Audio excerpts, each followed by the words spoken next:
पंथ के प्रथम आचार्य भिक्षु के बारे में संक्षिप्त जानकारी देना चाहता हूँ, क्योंकि उनकी जन्म 30 शताब्दी का कल आयोजन होने जा रहा है।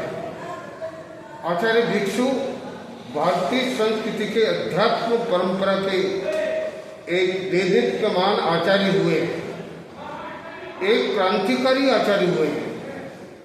वर्तमान के बीच की शताब्दी में शिथिलाचार के ऊपर उन्होंने एक महत्वपूर्ण क्रांति की है और तेरापंथ का उदय भी उसी के साथ हुआ।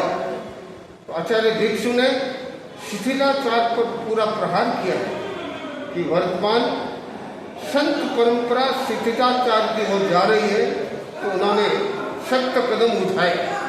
उनके मर्यादा और अनुशासन और उनके अनेक परंपराएं स्थापित की और आचार्य भिक्षु ने तेरापंथ का एक संविधान बनाया। उस संविधान के आधार पर आज भी 250 वर्ष के समय में एक अनुशासित धर्मसंघ, मर्यादित धर्मसंघ के रूप में जाना जाता है।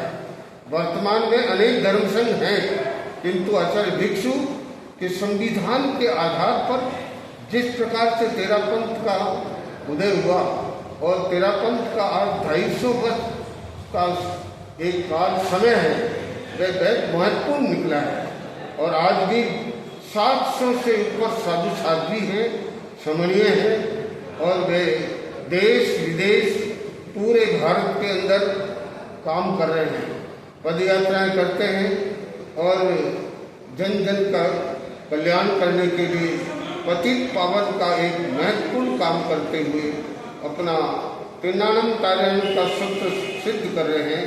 स्वयं का कल्याण करते हुए जन कल्याण में उनका जीवन लगा हुआ है। ये हमारे आचार्य भिक्षु की सबसे बड़ी देन है। अनुशासित और मर्यादित धर्म संघ को देखना है तो तेरापंथ धर्म संघ को देखे, जहाँ एक ही आचार्य की आज्ञा में पूरा धर्म संघ चलता है। और ये सारी देन आचार्य भिक्षु की है।